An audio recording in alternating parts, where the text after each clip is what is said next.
రాష్ట్రంలో 2 రోజుల నుంచి కూడా భారీ నుంచి అతి భారీ వర్షాలు పడుతున్నాయి. ముఖ్యంగా ఉత్తరాంధ్ర ప్రాంతంలో విశాఖపట్నంలో అయితే 2, 3 రోజుల నుంచి కూడా కురుస్తున్న వానకి ఇప్పటికే వాగులు, వంకలన్నీ పొంగి పొర్లుతున్నాయని చెప్పుకోవచ్చు. అంటే పూర్తిగా నానిపోయే స్థితిలోకెళ్ళాయి. అయితే తాజాగా చూసుకుంటే గోపాలపట్నం, ఆర్‌కే నగర్‌లో అయితే ఇప్పటికే కొండ ప్రాంతాలపైన ఎవరైతే ప్రజలు ఉంటారో అక్కడ ఉన్న ప్రజల్ని రిటైనింగ్ వాల్ ఒక్కసారిగా కూలిపోవడంతో కురిసిన వానకి స్థానిక ఎమ్మెల్యే గణబాబు గారు ఇప్పటికే ఈ ప్రాంతానికి అయితే చేరుకున్నారు. పూర్తిగా అధికారులతో మాట్లాడుతూ అక్కడున్న ప్రజలందరినీ కూడా సురక్షిత ప్రాంతాలకైతే తరలిస్తున్నారు. ఆయన మనతో పాటు ఉన్నారు. మరికొన్ని విషయాలు తెలుసుకుందాం. ఇది గోపాలపట్నం మెయిన్ రోడ్ బీఆర్టీఎస్ ఆనుకొని మన కనుచూపు మేరలోనే ఉన్నటువంటి అంటే కమర్షియల్ కాంప్లెక్స్ వెనకే ఉన్నటువంటి రామకృష్ణ నగర్ ఒక చిన్న కొండ గోపాలపట్నంలో. ఆ కొండను ఆశ్రయించి అనేక ఏళ్ల క్రితం నుంచి నివాసాలు ఏర్పరచుకున్నారు.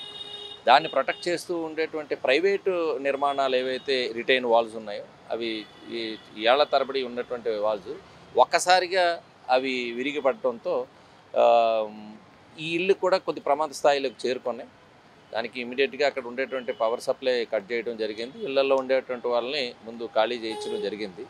బట్ ఈ వర్షం ఇంకా ఎంత సేపు వస్తుంది అనేటువంటిది, ఎంత నమోదవుతుంది అనేటువంటిది ఆ రెయిన్ఫాల్ బట్టి నెక్స్ట్ ఆ ఇల్లు ఏ రకంగా ఉంటాయనేటువంటిది ఇప్పుడు అంచనా వేయలేకపోతున్నాం. ఎందుకంటే మేము చూస్తుండగానే 10 నిమిషాలకు ఒక పార్ట్ విరిగిపడి వచ్చేటట్టుగా మా ముందున్నటువంటి ఇంటి నుంచి చూస్తుంటే అది చాలా ప్రమాదకరమైన స్థితిలో ఉన్నట్టుగా కనబడుతుంది. ఈరోజు విశాఖపట్నంలో ఈ కొండవాళ్ళ ప్రాంతాల్లో ఉండేటువంటి ప్రాంతం అంతా పశ్చిమ నియోజకవర్గంలో ఉంది. ఉదయాన్నే రైల్వే ప్రొటెక్షన్ వాల్ కంచరపాలెంలో ఆ వాల్ పడి అక్కడ పక్కన ఉండేటువంటి కార్లు ఏవైతే ఉన్నాయో, మనుషులు ఎవరు లేరు, లక్కీగా కార్ల పైన పడి 2 కార్లు ధ్వంసం అయినాయి. అదేవిధంగా పక్కన ఉండే బైక్స్ అన్నీ కూడా ఒక 4-5 బైక్స్ కూడా ధ్వంసం అయిన పరిస్థితి ఉంది.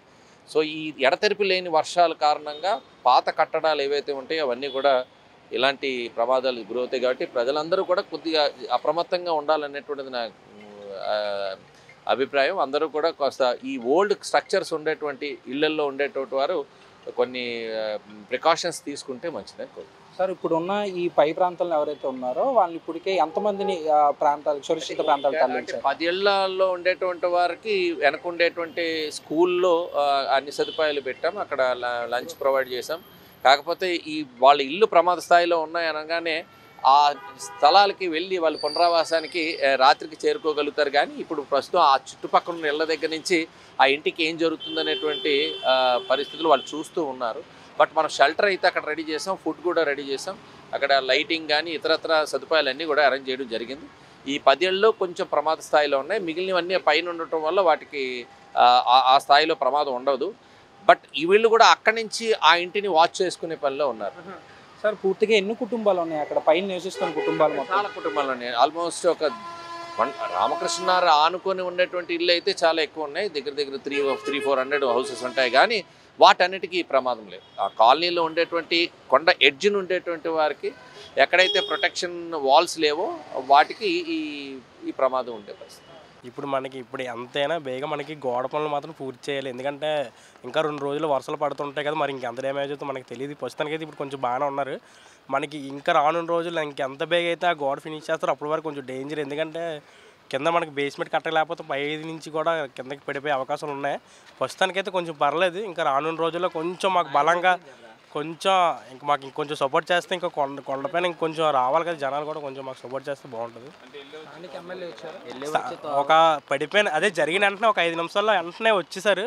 వచ్చేసి కొంచెం వాళ్ళు ఇల్లు అందరిని తెలుసుకొని కొంచెం ఇంకెక్కడెక్కడికి వెళ్ళాలో ప్లేసులు కూడా చెప్పారు. ఇల్లులన్నీ అందరూ సొంత ఇల్లు ఉన్నారు ఇక్కడ అందరూ. వాళ్ళు కొంచెం బేగా గోడ అయితే కడితేనే మాకు ఇక్కడ మనకి మెయిన్ రోడ్డు కూడా ఇదే, కొంచెం వెళ్ళే దారిలోనే పడిపోయింది అనమాట. ఇంకా మళ్ళీ ఇది ఎంత బేగా ఫినిష్ అవుతే అంత మంచిది కొండపైన అందరికీ.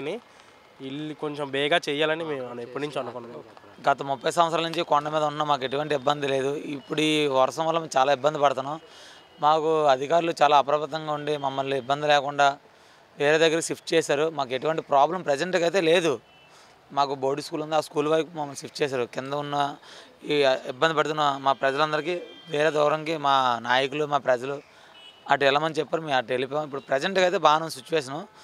కానీ రానున్న రోజుల్లో మాకు ఎటువంటి ఇబ్బంది లేకుండా చూస్తారని మా గణబాబు గారు ఎప్పుడు కూడా మాకు నియంత్రణ మా సేవల్లో మాకు ఎటువంటి ఇబ్బంది లేకుండా చూస్తున్నారు. అతను ప్రతి సంవత్సరం మాకు 5 ఏళ్ళకి ఒకసారి ఎన్నికలైన ప్రతిసారి కూడా అతనే మాకు నాయకుడు. అతను మమ్మల్ని ఎప్పుడు కూడా ఇబ్బంది లేకుండా చూసుకున్నాడు. ఈ ప్రాంతాన్ని అంతా వచ్చి పరిశీలించారా ఆయన? పరిశీలించారు. అతను మాకు గుడ్ విల్. నిజంగా మా ఎమ్మెల్యే గారు గ్రేట్. కల్పించారు. చేస్తున్నారు, గోడ కడుతున్నారు, మాకు భరోసా ఇచ్చారు. ఇక్కడున్న ప్రజలకు అందరికీ హామీ ఇచ్చారు. మీకు రేపు పొద్దున ఎటువంటి ఇబ్బంది లేకుండా చూసుకుంటున్నానని చెప్పారు. గోడ కడతానన్నారు.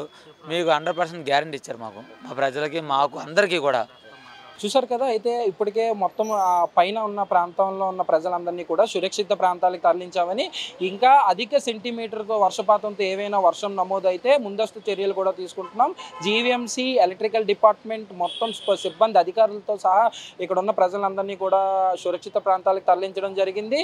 ఏదైతే ఇప్పటికే విశాఖ రైల్వే స్టేషన్ దగ్గర కావచ్చు, కొన్ని ప్రాంతాలు ఇప్పటికే ఈ 2-3 రోజుల నుంచి కురుస్తున్న వానికి పలు చోట్ల ఇలాంటి రీటైనింగ్ వాల్స్ దెబ్బతిని పెద్ద ఎత్తున కూడా డ్యామేజ్ జరుగుతుంది. అయితే ప్రాణహాని ఏమీ లేదు.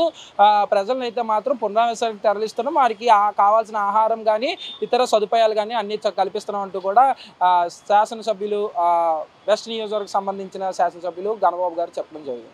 ఇది కెమెరామెన్ వేణుతో జర్నలిస్ట్ దత్తాత్రేయ, మెగా 9 టీవీ.